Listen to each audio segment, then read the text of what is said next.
Hello everyone, Taylor Johnson here. I wanted to give you a quick look at the March 2025 housing market statistics for the DC region. As you can see, sales are down 2% year over year. However, over February of this year, they are up 23%. So that's encouraging. We're seeing our spring bloom in the real estate market happening as usual. And the median price is at $625. That's up over $599 last year. However, from February of 2025, it was at $597. So $625 in March versus $597 February 2025. So there's that. It's about level really.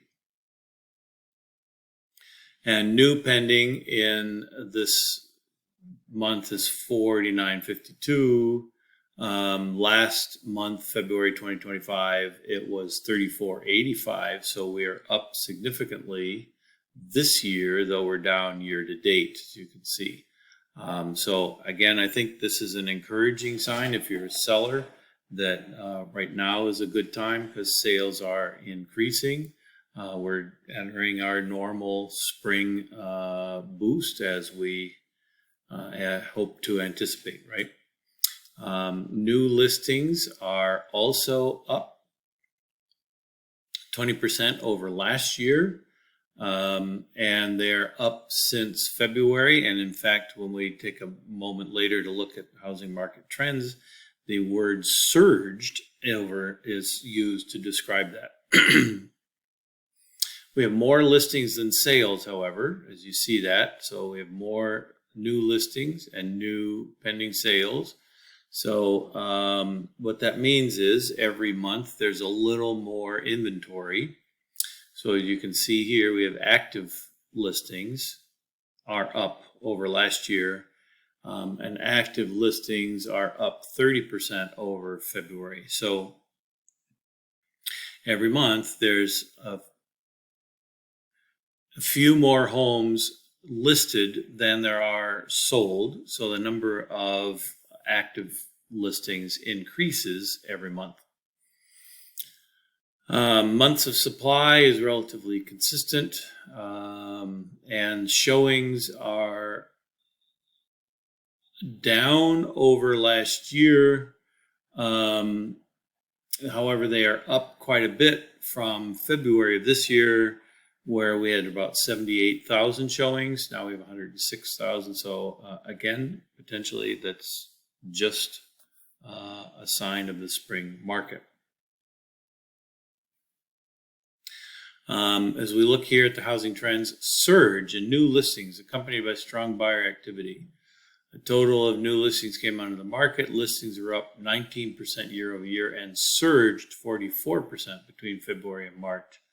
The jump in new listings in the DC region was stronger than in other markets in the Mid-Atlantic, which suggests a possible impact on the housing market of federal government layoffs and back to the office mandates. However, we don't really know yet, right? We're still trying to interpret the numbers. We see some surges. Is this a normal spring surge or an effect of what's happening with the government? It's probably a combination of both because we don't really know yet.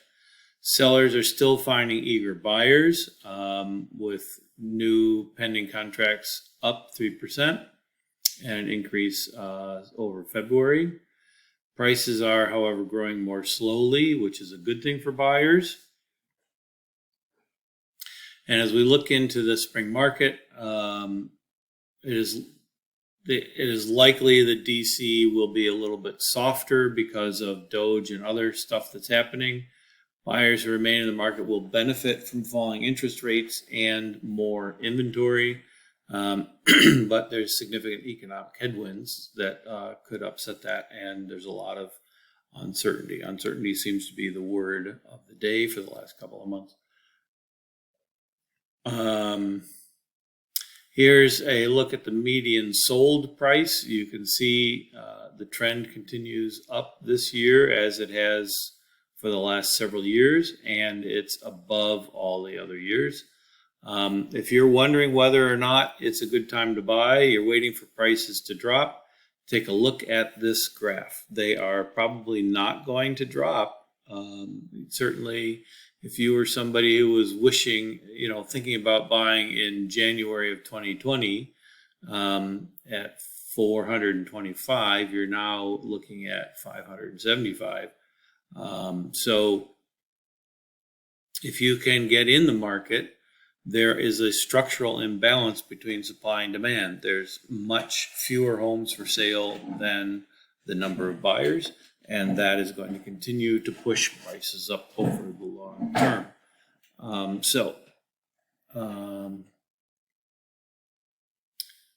Where are we? Median sold, active listings.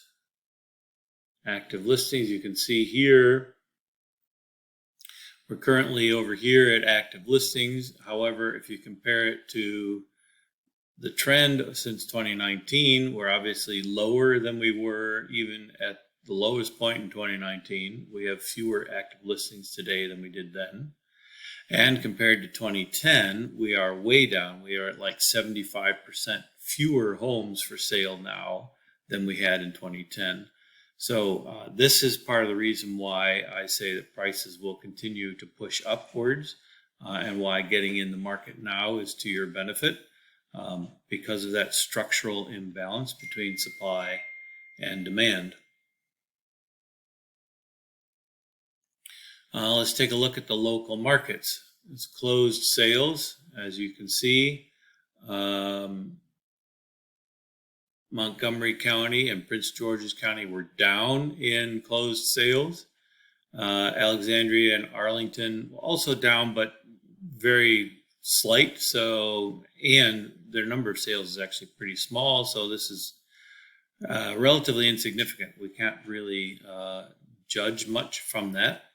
And DC itself is relatively flat. Median sales price, though, as you can see in Alexandria and Arlington, was up slightly. Montgomery County is statistically flat. Prince George's County flat, and DC slightly up or statistically flat if we're talking about Montgomery County as well. However, I want to take a look at the raw numbers here. Look at the raw number of sales in Alexandria and Arlington, both less than 200. And here in Montgomery County and Prince George's County, we've got more around 600 and DC around 500. So there are more sales happening in these areas, and these numbers, as if you were a person who studied statistics, you would say that these are more accurate representations because your sample pool is larger. It also means that there's more activity happening in these areas than there is in these areas. And let's take a look at new listings in those areas. So Alexandria and Arlington, new listings around, let's say, an average of 250. Montgomery County, Prince George's, and DC, we've got over 1,000. So that's a much better number. So if you're a potential buyer, I urge you to think about looking in Montgomery County, Prince George's, or DC because you have more inventory from which to choose. And so you have better options than you do here in Alexandria and Arlington. If you're a potential seller, Alexandria and Arlington are great places to be sellers because you have less competition. Whereas if you're selling in Montgomery County, PG, or DC, of course, you have more competition, and the same is true in Fairfax. Number of showings is important. It's pretty much down across the board, but we can see here showings. I didn't make notes on showings. Okay, so showings here are down in these areas, but they're up over last month. So all of these are up over last month. What the numbers, raw numbers here tell us is that there are more people interested in and looking in Montgomery, PG, and DC than there are in these areas. And look at Fairfax County. So there's a lot looking at Fairfax as well.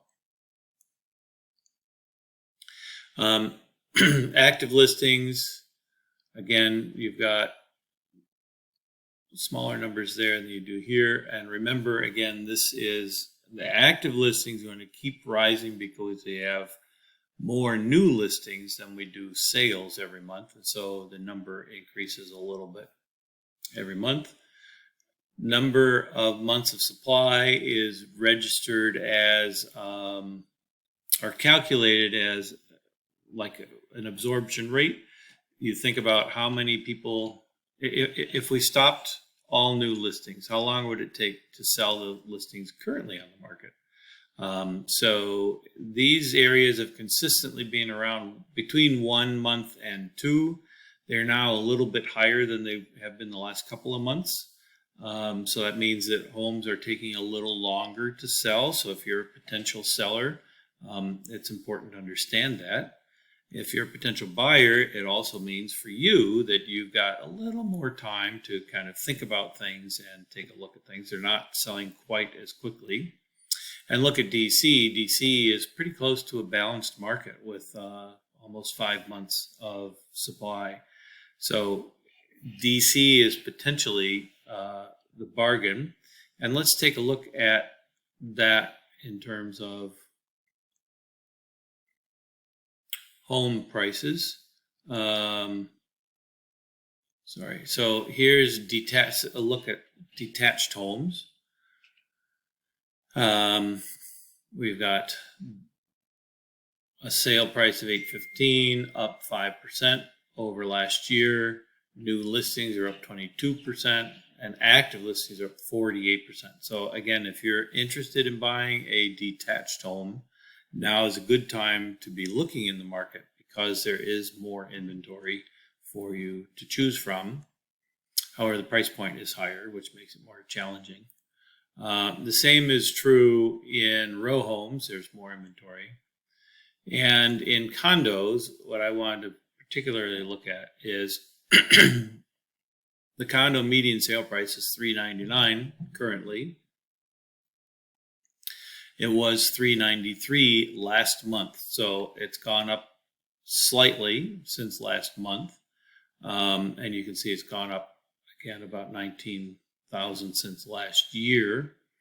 The days on market is also up, and the month of supply is up. So median days on market was 9, it's now 16, so condos are taking a little longer to sell if you're a potential seller.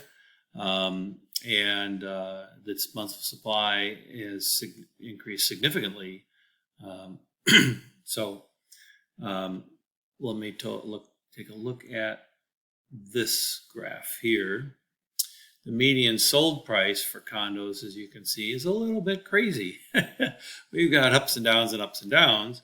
However, we could say that the basic trend is each year it's a little bit higher. And you can see also each spring there's a little bit of a boost in price, and then there's a summer thaw. Some summers greater than others, and then a little fall boost. So I'm Taylor Johnson with Keller Williams Capital Properties. I'm here to be a resource for you and help you understand the market, whether you're a buyer or a seller. If you have any questions or you'd like a full copy of this report, please reach out to me. I'm happy to send it to you. If you like this video, found it helpful, please click the like button so it helps others like you find it, and subscribe to my YouTube channel. Thanks very much for your time. I appreciate it. I wish you all a happy spring, happy house hunting, and happy selling. Thanks very much. Have a wonderful day. Bye now.